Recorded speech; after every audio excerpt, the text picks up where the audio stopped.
hoy a hablarles a nombre de mis compañeros diputados, a nombre del Grupo Parlamentario del PAN en la Cámara de Diputados, para expresar nuestro profundo dolor por la muerte de don Luis Álvarez el día de ayer en León, Guanajuato. Yo quisiera, a nombre de los diputados del PAN, expresar que ciertamente a don Luis Álvarez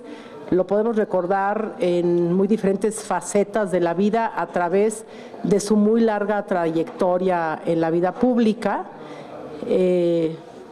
Brevemente podré recordar con ustedes el inicio de don Luis como un ciudadano interesado en la vida de su ciudad y de su estado. Acudió ahora sí, como dicen los cuentos, hace muchos años, a una invitación de don Manuel Gómez Morín a la convención del PAN. Él fue como invitado a ver cómo se desarrollaba esa reunión y regresó ese día en la noche a su casa a platicarle a su esposa Blanca que lo habían designado candidato a gobernador por el PAN en el estado de Chihuahua. Fue un candidato externo y eso hace más de 50 años no se acostumbraba. Después de eso, don Luis ingresó ya a las filas de Acción Nacional. Posteriormente fue el primer presidente municipal panista de la ciudad de Chihuahua, la ciudad capital de su estado, y de ahí saltó, digamos, al ámbito nacional en las filas de las dirigencias del PAN. Anteriormente, por supuesto, había sido nuestro candidato a la presidencia de la República y después fue presidente del PAN en 2 ocasiones, fue senador de la República y podríamos decir que en la última etapa de su vida pública se consagró a través primero de su participación en la COCOPA y después designado como comisionado del trabajo con los pueblos indígenas en la administración del licenciado Felipe Calderón. Realmente él decía que había redescubierto su vocación en la comunicación, en el diálogo con los pueblos indígenas, con el propio subcomandante Marcos en su momento. Y bueno, habría muchísimas cuestiones que platicar de la vida de don Luis. Nada más expresar que en toda esa trayectoria podemos decir que don Luis Álvarez fue un padre ejemplar, un esposo amoroso, un panista decidido, un mexicano vertical, un caballero en todo el sentido de la palabra, un luchador, un defensor. Pero si buscamos una expresión que pueda realmente concretar lo que considero yo el legado de Luis Álvarez, es que don Luis Álvarez fue un demócrata. Y la democracia que hoy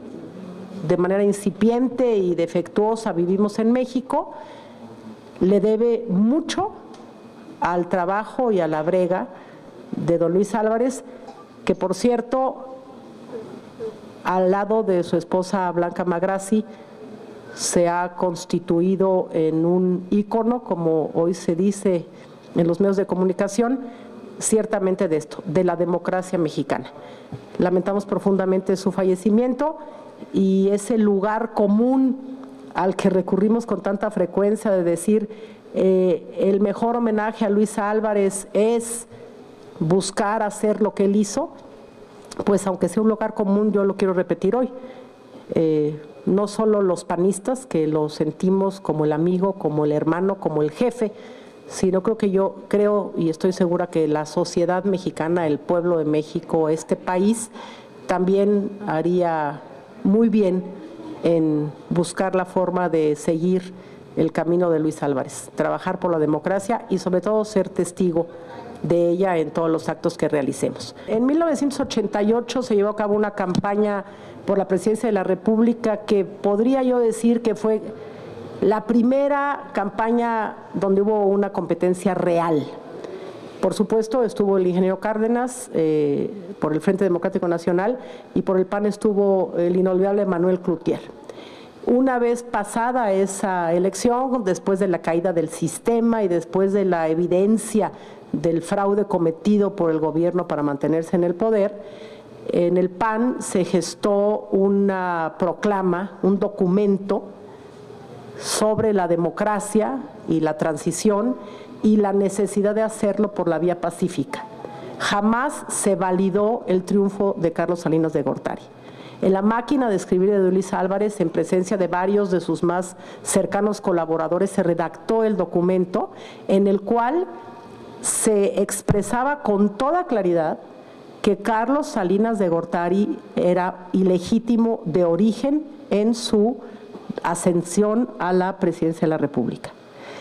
y que el Partido Acción Nacional, junto ciertamente con otras fuerzas políticas,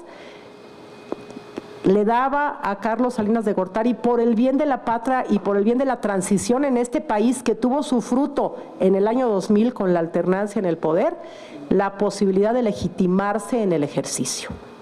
Esto fue lo que pasó, así sucedió, así lo expresó con toda claridad en ese momento Acción Nacional y así lo reivindicó en todos los momentos ulteriores, insisto, hasta llegar a la culminación con la alternancia en el año 2000. Me parece que su lucha por la democracia trasciende con mucho, insisto, las fronteras del Partido Acción Nacional y que sin lugar a dudas merecería ese